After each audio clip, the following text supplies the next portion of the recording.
is Ethan. I'm 32 years old, and about 5 years ago, I moved to a small farmstead in rural Nebraska. After losing my job in Omaha, I needed a reset, and my uncle offered me his old place, a rundown house on 15 acres, about 20 minutes from a tiny town called Harrow.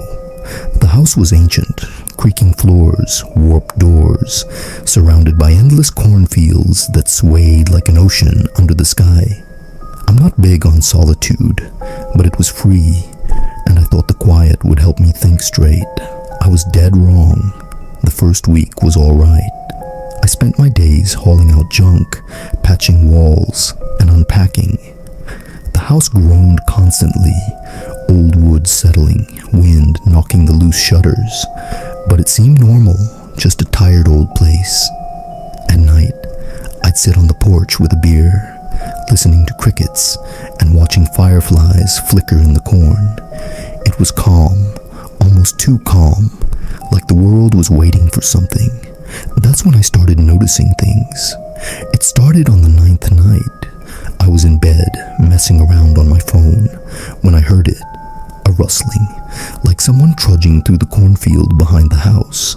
The stalks were tall, over 7 feet, and when the wind hit them, they hissed like whispers. But this wasn't wind. The rustling was steady, like boots crunching dry leaves, pausing, then moving again. I killed my phone and listened. It went on for maybe 10 minutes, then stopped. I figured it was a deer or coyote. Country's full of critters, right? But it didn't sit right. It felt like someone was out there staring. The next night, same deal, around 1:30 a.m. This time, the rustling was closer, maybe 20 feet from the house. I got up, pulse racing, and looked out the bedroom window. The corn was a black wall under the moonlight, swaying a bit, but nothing moved. I flipped on the back porch light to scare it off. The rustling stopped, like someone froze. I stood there, squinting, but saw nothing. No glowing eyes, no shadow bolting. Just the corn, dead quiet. I checked the locks and went back to bed, but sleep didn't come. For a few nights, I tried to block it out. Earplugs, radio turned up, whatever. But every night, around 1:30 or 1:35 a.m., the rustling kicked in. Always in the cornfield, always creeping closer. By the 5th night, it was right at the yard's edge, where the grass hits the stalks. I called my uncle, who brushed it off. Probably raccoons, he said, or kids from town screwing around. But Harrow was too far for kids to trek, and raccoons don't move slow and careful like that. I called the sheriff's office the next day. A deputy named Tompkins showed up, a weathered guy in his 50s with a thick mustache. I told him about the noises, how they came every night, same time. He walked the property, flashlight sweeping the corn. No tracks, he said, spitting into the dirt. Ground's too hard to show much. Could be anything. Animals, wind, your head playing tricks. I said it wasn't my head, that it felt like someone was out there. He gave me a hard look, then said, "This place has been empty a while. Sometimes folks get nosy about new guys. Lock your doors, keep a light on, call if it gets bad." He handed me his card, but it didn't help. That night, I checked every window and door, even jammed a chair under the back doorknob.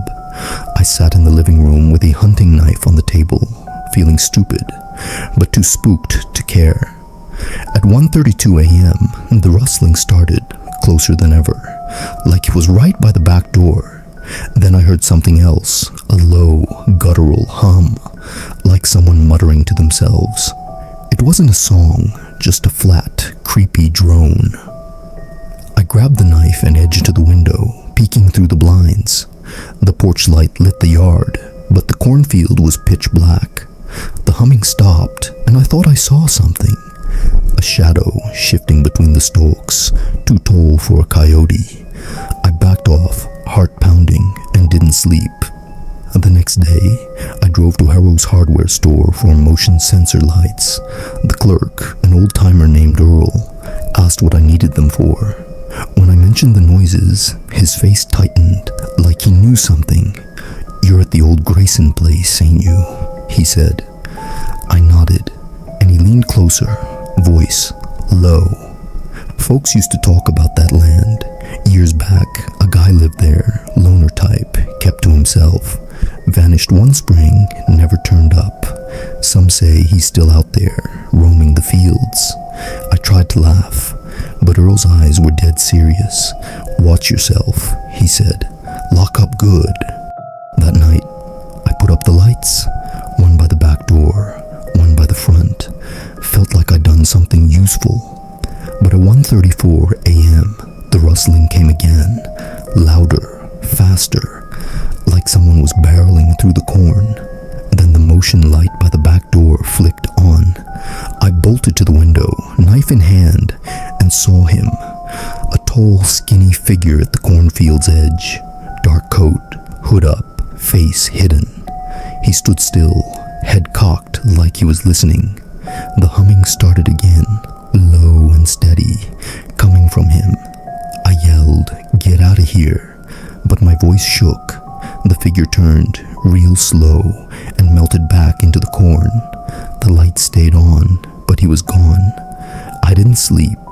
I sat up all night, knife in one hand, phone in the other, ready to call Tompkins. But what could I say? I saw some guy in a coat, no tracks, no proof. Just the rustling, the humming, and that figure stuck in my head. I knew it wasn't my mind. Someone was out there watching me, and they weren't stopping. I'm Ethan, still stuck in that creaky old farmhouse in rural Nebraska, 20 minutes from Harrow. After that night with the figure in the cornfield, I was a wreck. No sleep, just me, my hunting knife, and the memory of that hooded shape under the motion light. I kept telling myself it was some local pulling a prank, but deep down, I knew better. Whoever was out there wasn't playing games. The next morning, I was jittery, chugging coffee to stay awake. I decided to dig into the house's history, see if Earl's story about the vanished loner held water. My uncle had left a stack of old papers in the attic. Deeds, receipts, random junk from when he bought the place. I hauled it all down to the kitchen table and started sorting. And most of it was useless, but I found a yellowed notebook, pages brittle, filled with tight, scratchy handwriting. It belonged to a guy named Amos Grayson, the previous owner. My uncle mentioned the name once, said he'd bought the place cheap after Amos disappeared. The notebook was a mess, half farm records, half ramblings. But one entry, dated April 1998, stopped me cold. Amos wrote about hearing rustling in the cornfield every spring, always around 1:30 a.m. He said it started after he'd had a run-in with a drifter who'd been squatting on his land. Amos caught the guy stealing tools from his shed, chased him off with a shotgun, but the rustling started soon after. "He's still out there," Amos wrote, "watches the house, hums like he's taunting me. I see him sometimes, standing in the corn, too tall to be right." My stomach churned. It was the same thing, same time, same humming, same figure. I called Deputy Tompkins again. He showed up around noon, looking annoyed, like I was wasting his time. I showed him the notebook, pointed out Amos's entries. Tompkins read a few pages, his face tightening. "Amos was a nut," he said, tossing the notebook on the table. "Always calling us about prowlers, never found a damn thing. Probably drank himself paranoid, but I could tell he was rattled." He admitted the sheriff's office had looked into Amos's disappearance years back. No body, no leads, just an empty house and a half-packed bag. "Look, Ethan," Tompkins said, "get a dog or a gun. Or move. This place ain't good for folks living alone." I didn't have money for a dog, but I had my uncle's old .22 rifle in the closet. I checked it, made sure it was loaded, and propped it by the front door. That night, I set up a plan. I left the motion lights on, kept the rifle close, and sat in the dark living room, waiting. At 1:33 a.m., the rustling started, slow and deliberate like always. Then the humming, louder this time, almost mocking, coming from the backyard. I gripped the rifle and crept to the window. The motion light was blazing, and there he was again, the tall figure in the dark coat, hood up, standing just beyond the corn's edge. This time, he was holding something, a long shape in his hand, a tool, a weapon. I couldn't tell. I shouted, "I see you, get off my land." The figure didn't flinch. He just stood there, head tilted, humming that low, guttural drone. Then he raised his free hand, slow, and pointed at the house, right at me. My blood went cold.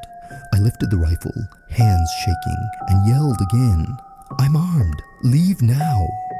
He turned and slipped into the corn, the stalks swallowing him. The humming faded, but the motion light stayed on, like it was mocking me too. I didn't sleep. At dawn, I went out to check the yard. No footprints, no broken stalks, nothing. But by the shed, I found something that made my heart stop. A rusty pocket knife, half buried in the dirt, like it had been dropped years ago. I hadn't seen it before, and I'd been all over that yard. I took it inside, locked it in a drawer, and called my buddy Jake from Omaha. He's a skeptic, doesn't buy into ghost stories, so I figured he'd talk me down. I told him everything, the rustling, the humming, the figure, Amos's notebook. Jake laughed at first, said I was losing it out there. But when I mentioned the pocket knife, he got quiet. "Man, that's weird," he said. "You sure you didn't miss it before? Maybe get out of there for a bit, crash at my place." I wanted to, but I couldn't just leave. The house was all I had, and I wasn't about to let some creep run me off. That day, I drove to Harrow and bought a trail camera, the kind hunters use. I set it up by the backyard, aimed at the cornfield, figuring I'd catch this guy on video. I also nailed the shed shut, just in case he was after tools like Amos's drifter. That night, I sat up again, rifle across my lap, watching the clock. At 1:35 a.m., the rustling came, but it was different, faster, angrier, like someone was tearing through the corn. The motion light snapped on, and the humming started, so loud it vibrated in my chest. I checked the window, but the figure wasn't there. The sound was coming from the side of the house now, near the shed. I grabbed the rifle and stepped onto the porch, heart pounding. The humming stopped, and for a second, it was dead silent. Then I heard it, a low, scraping sound, like metal on wood. It was coming from the shed. I aimed the rifle and shouted, "I know you're there, come out or I shoot." No answer, just the scraping, slow and deliberate. I took a step closer, and the motion light went out. Not flickered, out like someone cut the power. I froze, gripping the rifle, straining to see in the dark. Then, from the corn, I heard a single word, whispered but clear. "Ethan." I'm Ethan, still holed up in that cursed farmhouse in rural Nebraska, 20 minutes from Harrow. After hearing my name whispered from the cornfield, I was done. No more waiting, no more hoping it was just some prank. Whoever or whatever was out there knew me, and that was too much. I stood on the porch, .22 rifle shaking in my hands, the motion light dead, and the scraping sound from the shed echoing in the dark. My heart was pounding so hard I could barely think. I shouted again, "Say that again, you bastard." But all I got back was silence, sick and heavy, like the air itself was watching me. I backed into the house, locked the door, and checked the trail camera's feed on my laptop. The footage was grainy, but at 1:35 a.m., there it was, a tall figure in a dark coat, hood up, standing at the cornfield's edge. He didn't move, just faced the camera, head tilted. No face, no details, just a black shape, Then, right before the light went out, he stepped back into the corn. I rewound the tape, froze the frame, and my stomach dropped. In his hand was something long and thin, a scythe maybe, or an old farm tool. I didn't sleep that night. I sat in the living room, rifle across my lap, jumping at every creak. At dawn, I checked the shed. The nails I'd hammered in were still there, but the door was ajar, like someone pried it open without breaking anything. Inside, tools were scattered, and in the dirt floor, I found marks, shallow scratches, like someone had been dragging something heavy. I called Deputy Tompkins again, practically begging him to come out. When he arrived, I showed him the camera footage in the shed. He watched the video, face pale, and muttered, "That ain't right." He checked the shed, saw the scratches, and shook his head. Could be kids, but this place always had a bad feel. Amos Grayson used to swear someone was after him, never proved it. He told me to stay in town for a night, get some rest. I didn't argue. I drove to Harrow, checked into a cheap motel, and spent the day digging into Amos Grayson's story. The library had old newspapers on microfiche. In April 1998, Amos was reported missing after neighbors noticed his truck hadn't moved in weeks. No signs of a struggle, no blood, just an empty house. One article mentioned a drifter seen around Harrow that spring. A tall guy in a dark coat, but he was never found. The librarian, an old guy named Carl, overheard me talking to myself and leaned in. "You're at the Grayson place, huh? Folks say Amos made a deal with someone he shouldn't have. Owed money, maybe, or crossed the wrong guy. Whatever it was, it followed him." I didn't believe in ghost stories, but Carl's words stuck with me. I couldn't stay away forever. The house was all I had, and I wasn't about to let it go. That night, I drove back, rifle loaded, camera recharged. I set up 2 more lights around the shed and parked my truck by the front door for a quick escape. I wasn't running anymore. I wanted answers. At 1:34 a.m., the rustling started, louder than ever, like a storm tearing through the corn. The motion lights blazed on, and the humming came, deep and vibrating, from the back of the house. I grabbed the rifle and stepped outside, shouting, "Show yourself! I'm done with this!" The humming stopped, and for a moment, it was just me and the corn. Then I heard it. Footsteps, heavy and deliberate, coming from inside the house. I froze. I'd locked every door, checked every window. No way someone got in. I crept back inside, rifle raised, heart in my throat. The living room was dark, but the hallway light flickered. At the end of the hall, I saw him. The figure in the dark coat, standing still, hood hiding his face. He was holding the scythe, its blade glinting under the light. I yelled, "Who are you?" But my voice cracked. He didn't move, just tilted his head, and the humming started again, low and guttural, filling the house. I aimed the rifle, hands shaking, and shouted, "Get out or I shoot!" He took a step forward, slow, like he was testing me. I fired a warning shot into the ceiling, the blast deafening. The figure stopped, then turned, and bolted toward the back door. I ran after him, adrenaline pumping, and saw him vanish into the cornfield. I didn't follow. I wasn't that stupid. Instead, I checked the house. The back door was wide open, the lock untouched, like it had never been secured. I slammed it shut, wedged a chair under the knob, and called Tompkins. He showed up at sunrise with another deputy, a young guy named Harris.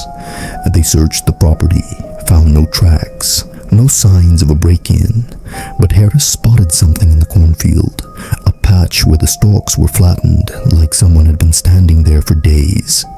In the center was the pocket knife I'd found by the shed, stabbed into the ground. Tompkins looked at it, then at me, and said, "Ethan, pack your stuff. This ain't worth it. I didn't argue. I grabbed what mattered. Clothes, my uncle's papers, the notebook, and drove to Jake's place in Omaha that day. I never went back. My uncle sold the house a year later, and the new owner, some guy from out of state, hasn't said a word about trouble. Maybe it's over. Maybe it was just me. But I know what I saw, what I heard. That figure wasn't a ghost or a prank. It was someone real, someone who knew Amos, knew me, and wanted something I'll never understand. I'm in the city now, and I don't go near cornfields. Every spring though, around 1:30 a.m., I wake up, heart racing, listening for that humming. It hasn't come yet, but I'm always waiting.